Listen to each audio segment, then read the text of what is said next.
also a hope area.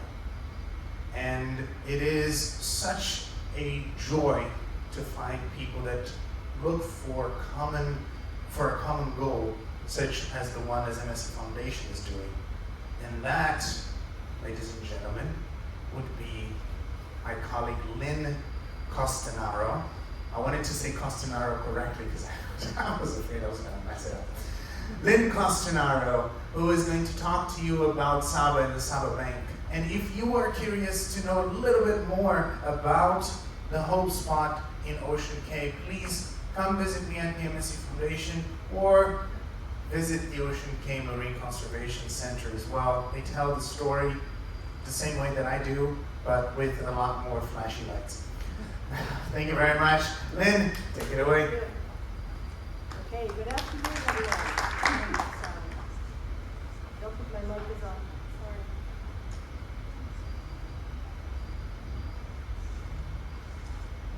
He gave you a thumbs up. Try it. Hi. Oh, okay. Here we go. I couldn't see you.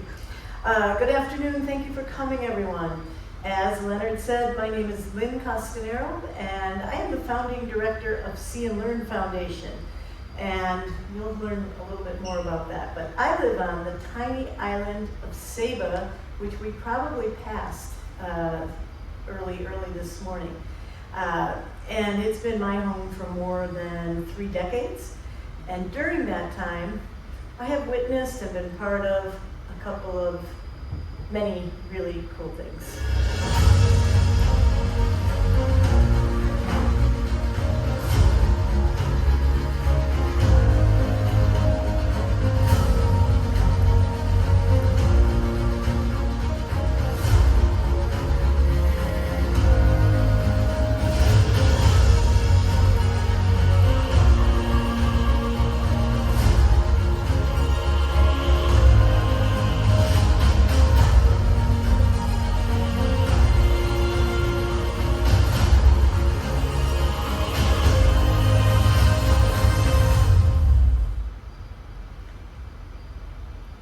Having this in our backyard is just one reason why we call it home.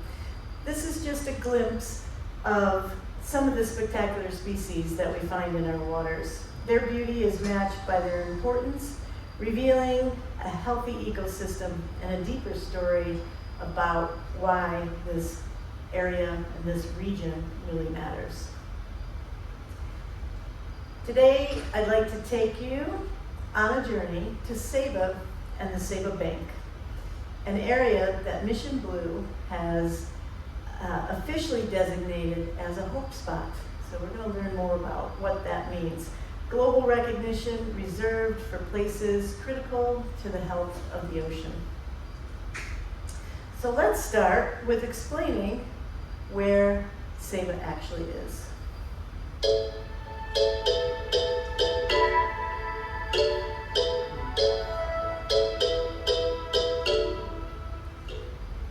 Saba, our little island, is a volcanic peak that rises from the sea straight out through the island. Though the island spans just 5 square miles or 9 square kilometers, it encompasses 5 distinct climate zones, each shaped by elevation, wind, and water. Along the coastline, the remnants of the final pyroclastic flow gives way to tide pools that still echo the island's fiery origins.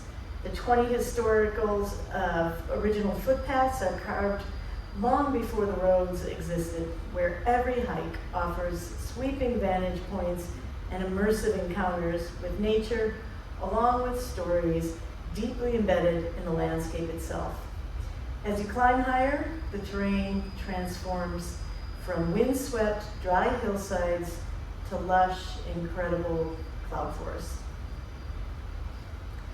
In 1987, Saba established the National Marine Park, safeguarding everything from the high water line all the way down to 60 meters. Beneath the surface lies an equally diverse underwater world where coral reefs, seagrass beds, walls, and our amazing pinnacles or seamounts that we call them all support extraordinary diversity of marine life. Today, more than 28% of the island's land is also protected, which reflects our deep commitment to preserving Saba's heritage from ridge to reef. Now I want to explain a little bit about why, how this all works, because it doesn't necessarily work everywhere in the world. But on Saba, there's a difference, and I want to explain how culture and conservation really do fit together. Because Sabans are really proud of their roots, their families, with many of them going back 9 generations to a time when people lived directly from the land and from the sea. They built the road, as we call it, by hand when others said it could not be done. They built their homes on slopes many considered perilous or simply unbuildable. They grew their own food and rode miles to fish the rich waters of the Saba Bank. Fishing has never been just an occupation here. It's really part of Saba's identity. Sabans don't simply fish. They actually built their own boats, often high in the hillsides of a village called Hell's Gate, and above, far above the sea, and then they would carefully carry them down. This was a film made in 1937. And to these slopes long before there were roads, and now we see how different it is with modern day motorized vessels going out to the Saba Bank. And that knowledge, resilience, and respect for the sea has been passed through multiple generations, from the days when they rode 6 miles out to present day when the main industry is just getting lobster.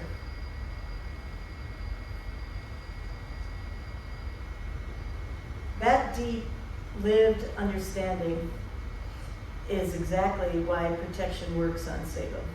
The goal of the Saba Marine Park and the Saba Bank has never been to actually stop fishing on our island and around the island, but to instead work with the people who know these waters best, recognizing that fishing and conservation are not opposites.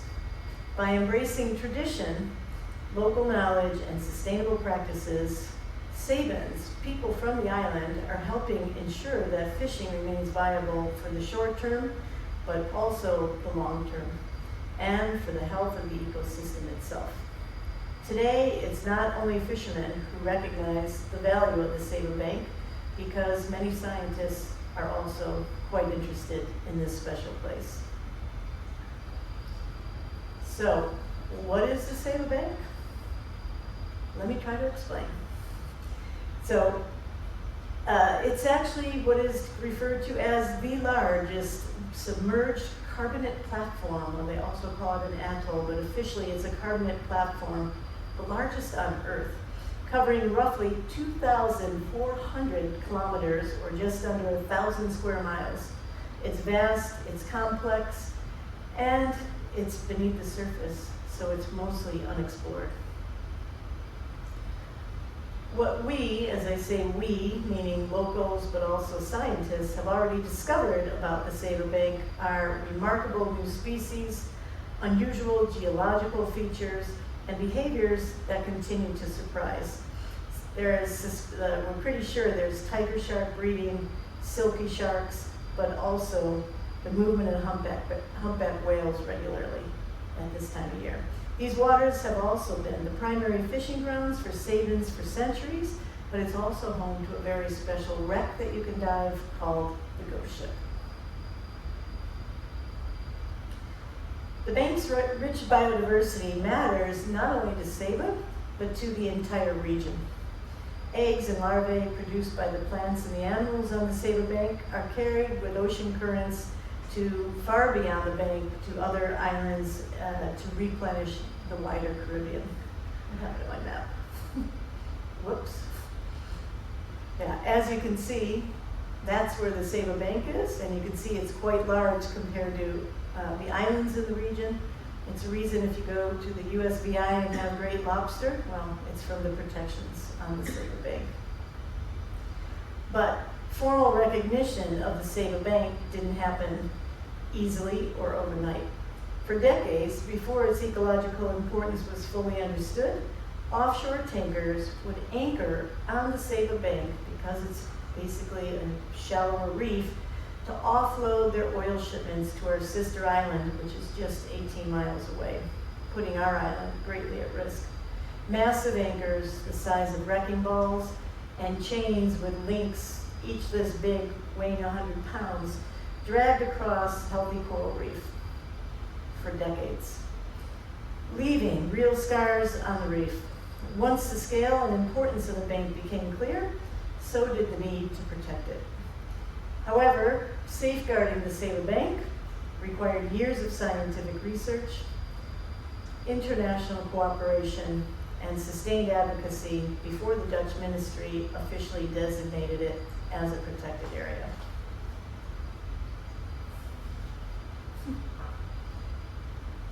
You're in the right place, Lynn. What's happening today isn't about top-down regulation. It's about working together.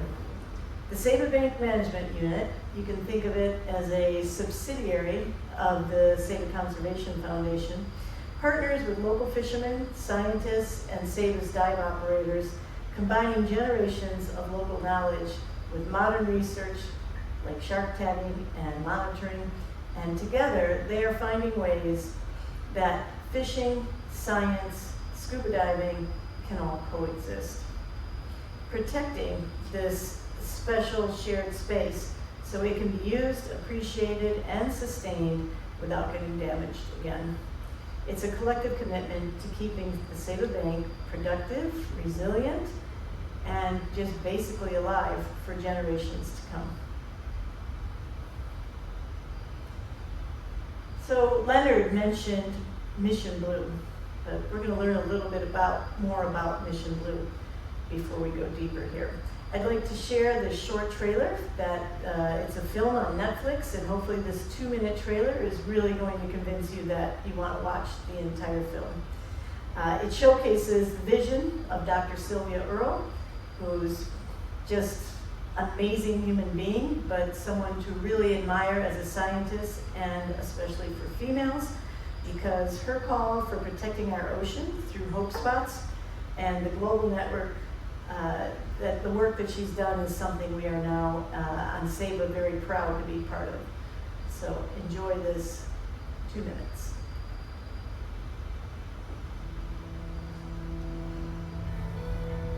I see things that others do not. Different world. A world that's changed enormously just in my lifetime. My backyard was the Gulf of Mexico. That's where I first fell in love with the ocean.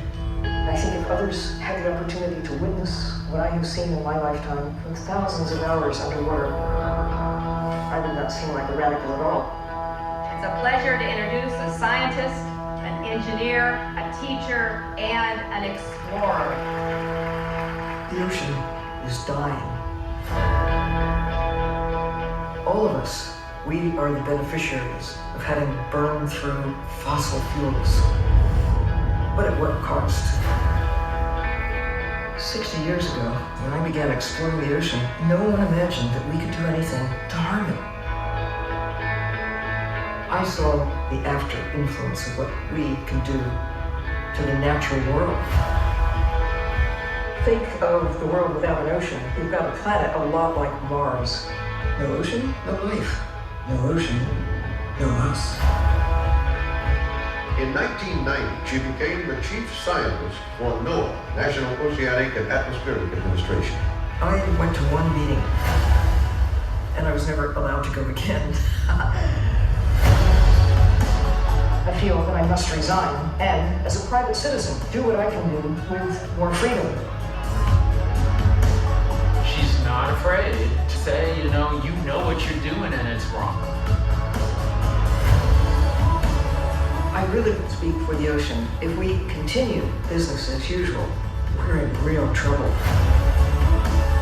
She's made it her life's purpose to make sure everybody else understands what's going on.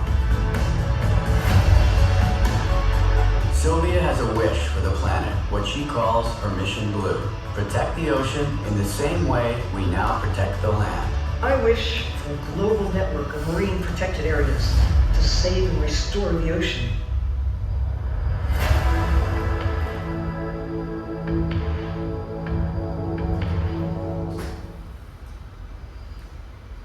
And so far, what Dr. Sylvia Earle's Mission Blue program has done is create 168, and still counting, hope spots around the world in 115 countries, covering 60 million kilometers of ocean as a global network of places critical to the health of the ocean. Every one of the hope spots are ecologically vital, locally championed, scientifically significant, and capable of inspiring global attention and recovery. Saba and the Saba Bank fit this description really well. Not only are they biodiversity hotspots, but they are actually true success stories. Examples of what can happen when a community chooses protection early on and sticks with it. But there's always work to do.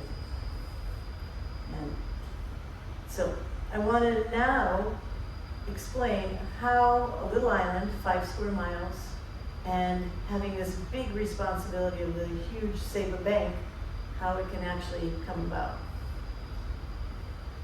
So I want to highlight 2 organizations that make this all possible.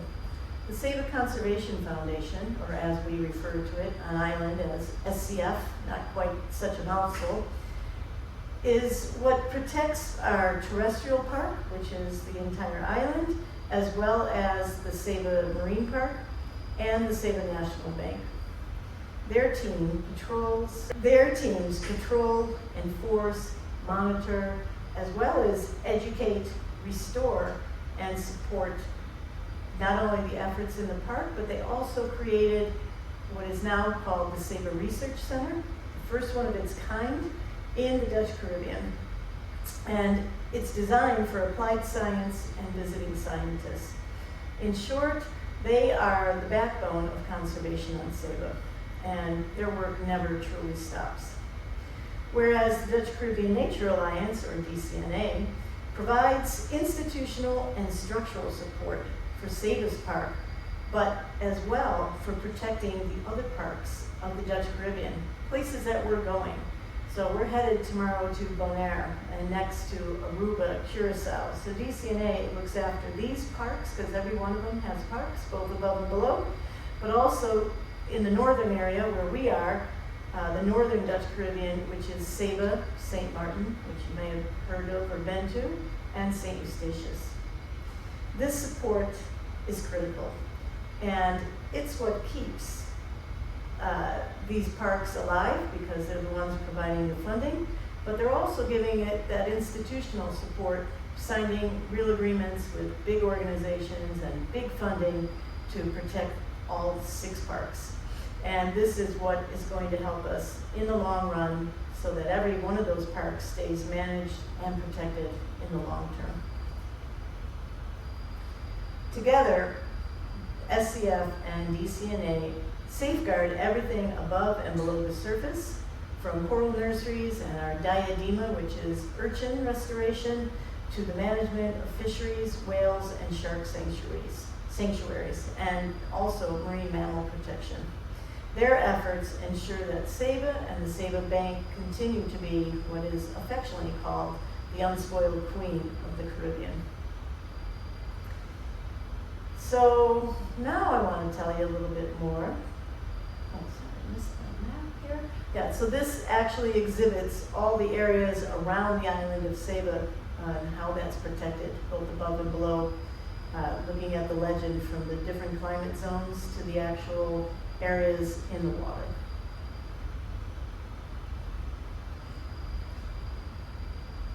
So, why am I here? Well, as I said, I'm the director, the founding director, but my co-director, Emily, is in the audience as well. And Emily had the idea to have these areas designated as a hope spot through Mission Blue. But what does that have to do with See and Learn Foundation? Well, I founded this organization back in 2003, based on the premise that if people understand more about nature, then hopefully they will protect it. And I moved there in 1989, and I just had so many questions, like, why do we have so many turtles when we have no beaches? So I came up with this idea that I thought maybe everybody else would embrace as I had. So today, the Saba, the See and Learn Foundation has grown into a year-round absolute engine for environmental education, community, and engagement, and citizen science. And it's an organization that we're doing things we didn't dream of a few years ago. But let us explain a little bit of how what we do helps Saba and the Saba Bank. Every October since 2003, we bring in scientists from around the world to our island for a month-long program rooted in hands-on discovery and shared learning. Visiting researchers give public talks, they step outside the classroom with local students and transform the forests, reefs, and coastline into places of learning, while leading field projects that engage the entire community. Kids, adults, and visitors don't just listen, they take part. They trek to seabird nesting sites, survey reefs for the algae that corals need to settle and grow on, and they conduct water quality monitoring and even relocate corals and vertebrates. These hands-on experiences build confidence, spark questions, and help people see science not as something distant, but as something they can actively take part of. Today, this program reaches far beyond just our island. Through live streaming, youth, adults, seniors, visitors, and global sciences can all tune in, connecting Saba's local stories to a worldwide community. Because when science and community come together, something powerful happens. New discoveries are made, perspectives shift, and pride in place deepens. The program is a celebration of learning, connection, and the shared responsibility of caring for the place we proudly call home.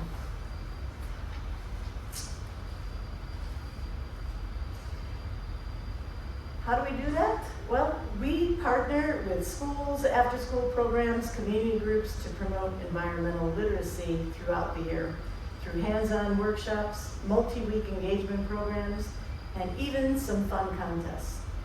Right now, we're just about to launch an app that's going to serve as a way to engage the community and visitors more in Saba's culture as well as its nature.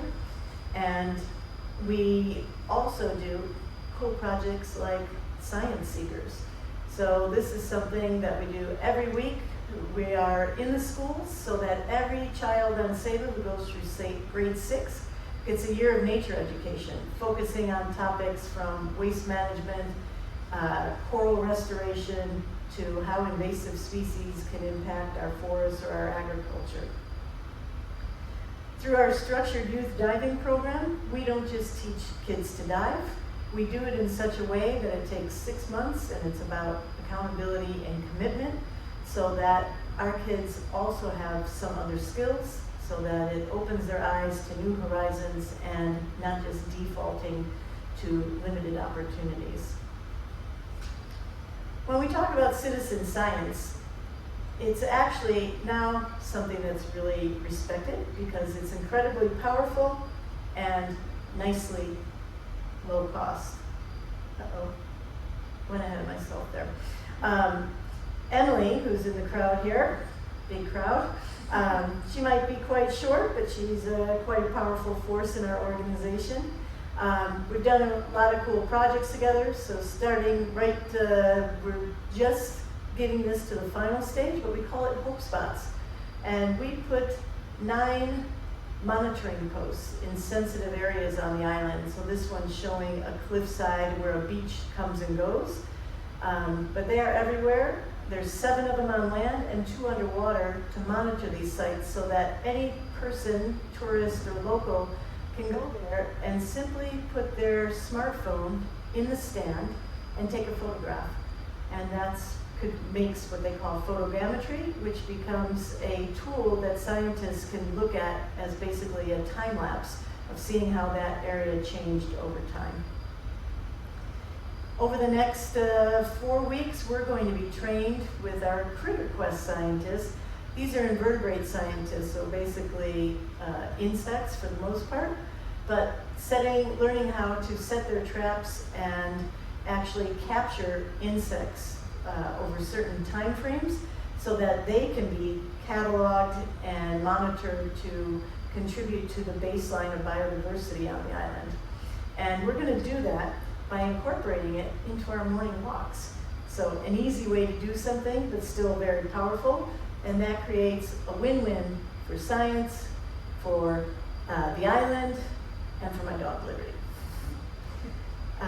For more than 2 decades, See and Learn, now I'm gonna mess that up.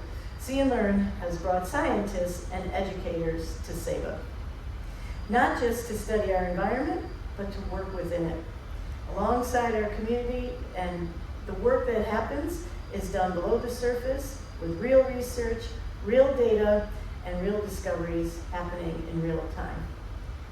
On land, collaboration takes many forms, from hands-on research to creative problem solving. And what makes part of this so valuable is that work that is done with the Saba Conservation Foundation. So some of the things we do on land, as part of our programs, this is a collage just showing you the many things that happened during that October event and throughout the year. And sometimes that looks like making bee hotels, something that we can work directly between the community and scientists to understand more about pollinators, ecosystems, resilience. And sometimes it means we run a workshop, something we did last year where we bring in a climate change expert and work with different groups in the community, doing a board game basically to understand how things are impacted. And often it's about the next generation, giving young people meaningful experiences that build confidence, skills, and pride. And often we have them working side by side with visiting scientists so that our teens don't just learn about science, they actually practice it. Together, these remnants create something bigger than any single project. We have a living network of collaboration that strengthens conservation, not just on Saba, we've also taken our program to our sister island. So from visiting researchers and partnering organizations to local hospitality businesses, more than 50 sponsors support our annual program. Protection becomes self-reinforcing when a whole community actually participates. In many ways, See and Learn, our organization, is the storytelling and engagement arm of this Hope Spot. We translate science into understanding and understanding into action. So when we got notified that Mission Blue actually accepted and created Saba and the Saba Bank as a real Hope Spot, it was something that put the island and the region in a global spotlight. We are really proud to be the first Hope Spot in the Dutch Caribbean, and so far we are the onlyest one, as they say on Saba. When it was announced by Sylvia Earle herself, it focused the world's attention on this tiny island and our outsized role in the ocean community. So for us, it wasn't just about being a Hope Spot, it's about what's going to happen next.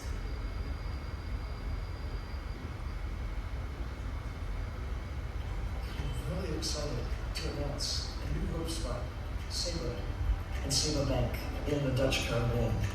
Part of the reason I'm so excited is that I'm in there. I've seen for myself what a special place this is. So for us, it wasn't just about being that Hope Spot. It meant also that we are in charge of telling Saba's full story. Its beauty, its vulnerability, the science behind it, and the urgency to protect it. It means bringing global research and local knowledge and making conservation feel personal and relevant to the people who live here. That designation strengthened our work in real ways, amplifying our voice, validating decades of local effort, and opening doors for collaboration. Most importantly, it reminds us that that protecting the ocean isn't abstract, it's personal, it's local, and it's possible when communities come together. So now I want to bring it home a little bit to all of you. So if you feel from watching her trailer or any other presentation you may have gone to or seen recently, it can be overwhelming or even like, wow, what can really happen? But I want to just mention a few things that we can all do, and you can start it immediately, today, in your house, in your neighborhood. Simple things like, when's the last time you actually line dried your clothes to use less electricity? Does recycling really work? Can we reuse things? Now I work with young women who are actually proud to go shopping at a thrift store because, why not? You don't have to be a vegetarian. You can do little things like Meatless Monday, or just buying locally, or just choosing a few times of choosing plants over eating animals, and questioning the source of your food, and especially seafood or invasive species. I was really happy to see Mission Blue handing out metal water bottles, because hopefully we all embrace that and stop the use of buying plastic water bottles, or just in general, reducing plastic, period. Plastic bags at the supermarket, straws, those sort of things. And something you might not have thought of is reef-safe sunscreen. So there's sunscreen you can buy that really does make a difference for not damaging those corals that we all love to see. And don't forget, lots of people worked real hard to earn us the right to vote. So voting, and voting for environmentally conscious leaders in your hometown, your district, locally, or of course nationally, can make a difference. Saba and the Saba Bank may be very small on a map, but they are immense in importance. They show what's possible when a community reacts early and sticks to it, and it's the kind of conservation that can begin anywhere. I want to thank you for choosing to come on this particular cruise line, because they actually give back.